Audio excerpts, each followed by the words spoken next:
time of the broadcast, where we ask Veronica to give her message to you and the world.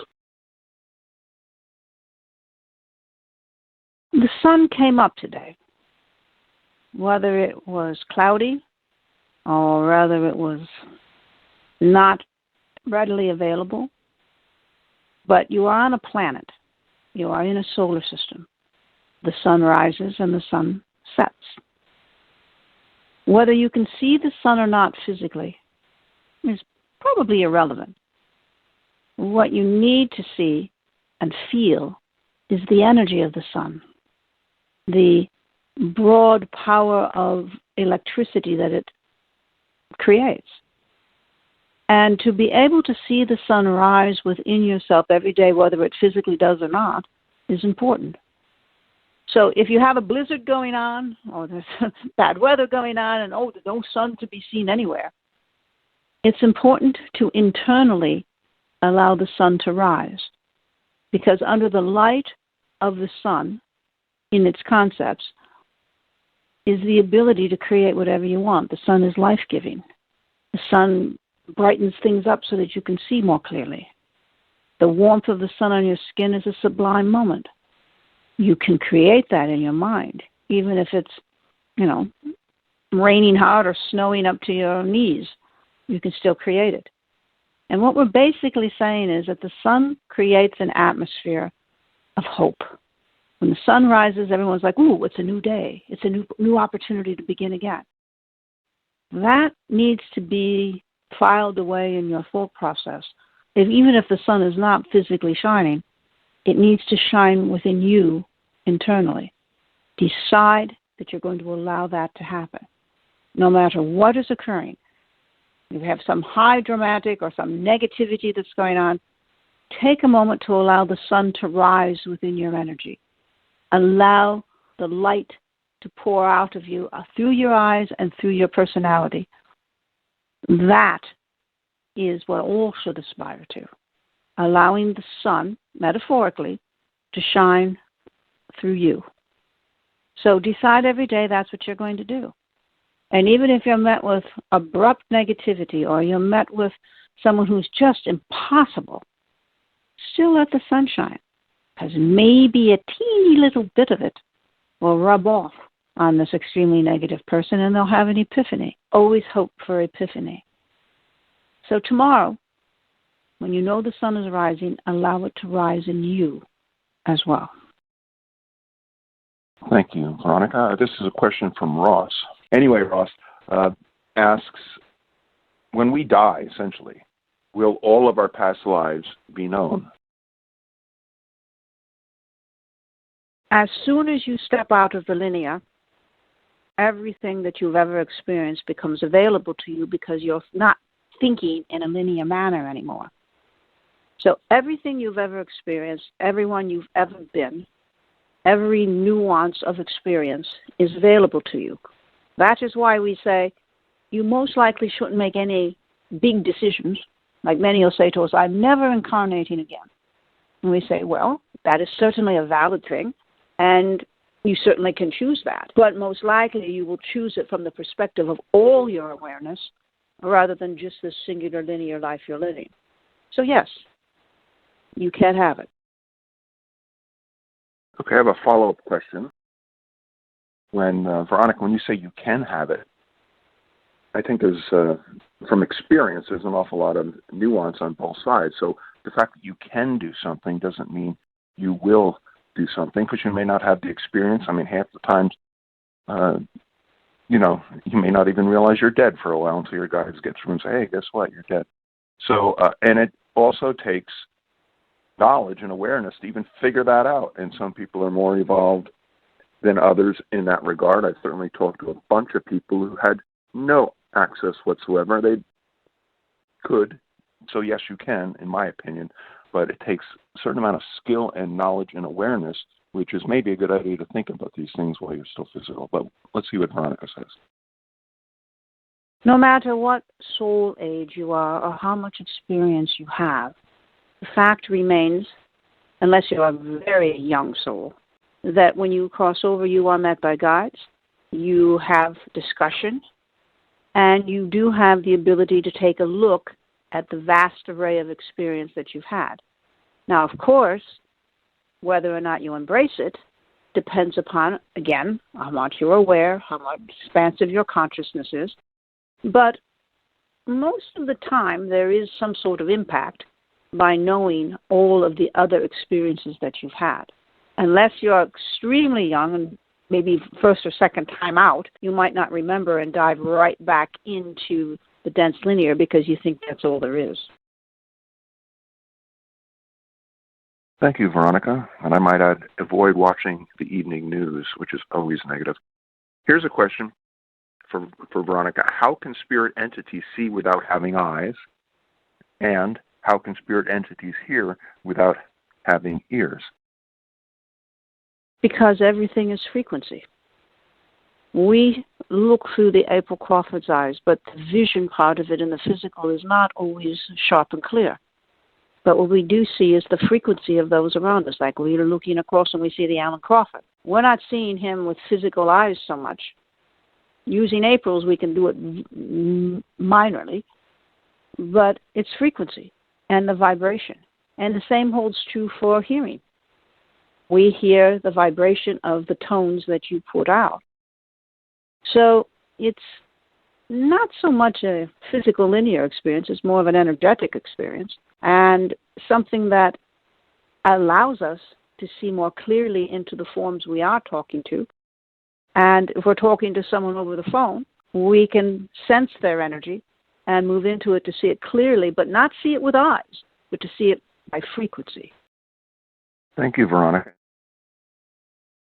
It came in from an email, and it's from Johnny, and he says, can the dead relative use telepathic communication to get a message to us?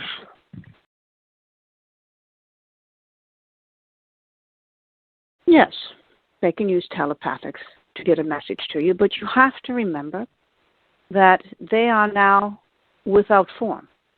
They are without density. And the environment that you're in is a very dense environment. So for them to get a message through to you, it would have to be energetic. Sometimes it has words attached to it, sometimes it's symbolic, but it's very infrequent that you hear like words. So we'll say telepathic is probably one of the avenues, but not the only one. I know I have a lot of trouble getting direct messages myself, and I'm like into this stuff big time. The question is, what about the variables that would allow somebody who's recently dead to communicate with someone? Does it take skill and awareness on both sides of the equation? Yes, it does. It's probably more difficult for the energy and spirit to move into the density than for the density to move into spirit. So we would say it's dependent upon the individual energy. And some who have crossed over, let's say that they crossed over maybe a couple of weeks ago or a month ago, takes from your perception a bit of linear time for them to become aware of their surroundings, go through their review and their contemplation. And it might, when they're doing that, they're a little bit unavailable. But once that is completed, then we think that they start working on the ability to extend themselves through that density so they can get to you, especially when it's soulmate kind of stuff and, connective kind of stuff with someone that you've loved for a very long time. Could be a parent, could be a sweetheart. They always are trying, but you have to take into consideration they're not dense, and it's a dense reality. So we do think they work on it and try to keep doing it. Some are very successful at the very beginning, and others, it takes a little bit more time. But at the end of the day, those that you have loved that are no longer around do want to communicate and do want to extend themselves. It's just that they have a new environment that they're in, and they have to adjust to it.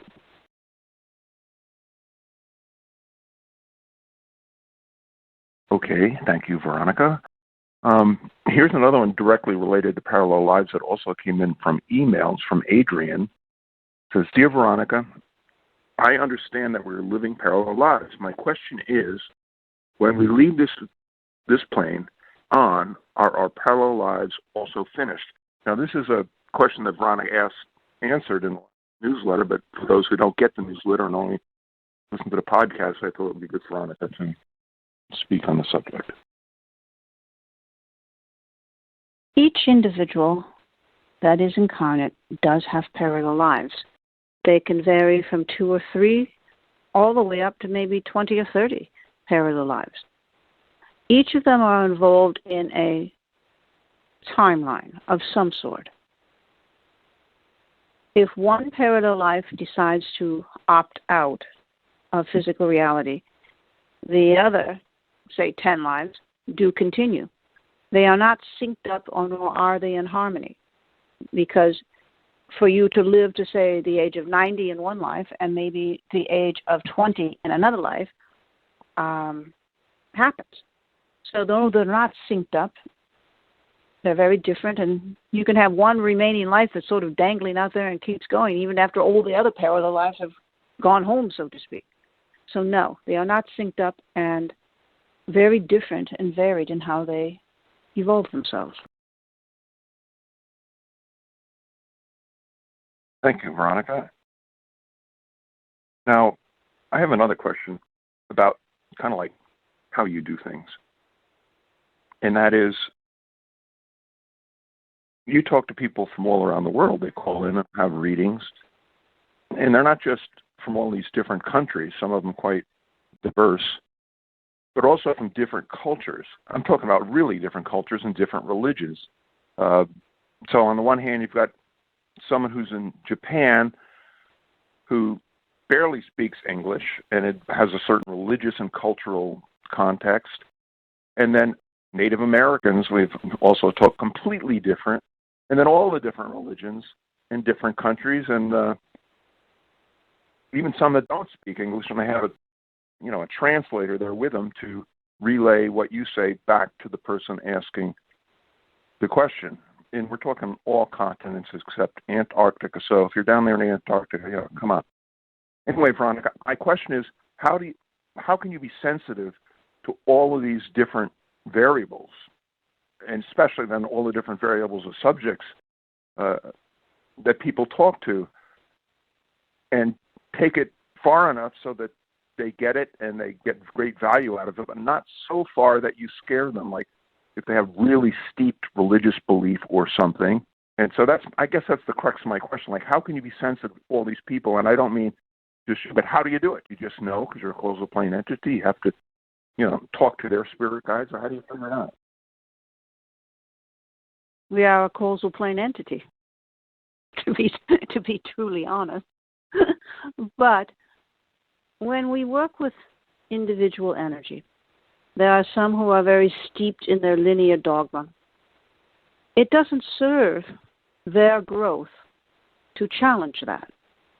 We talk as far as we can, take them as far as we can take them, and then we allow them to be who they are, because their process is their process. We find that to challenge someone doesn't serve the higher good. So we decide always individualistically to ride the energy wave with that individual and see how far they can go. And if they can only go so far, okay, so be it. Maybe next time they'll go a little further. That's how growth works. Always standard. Some grow faster than others. So to challenge someone's belief system, we would never do that. Because if you're ingrained in it, it brings you comfort, and it brings you into sort of a spiritual moment. So we would not rob anyone of that. And if someone is angry, we don't need to fan the flames of that fire. What we want to do is put it out. We want them to become less angry. And by being calm and benevolent with them serves more purpose than to be challenging and saying, hey, we're a causal plane entity. Who are you? No, we're not here to do that. We're here to bring comfort. We're here to expand consciousness. And if someone's in a certain belief system, we honor them because they've made a choice. We're here just to expand their awareness so they can make other choices. Okay.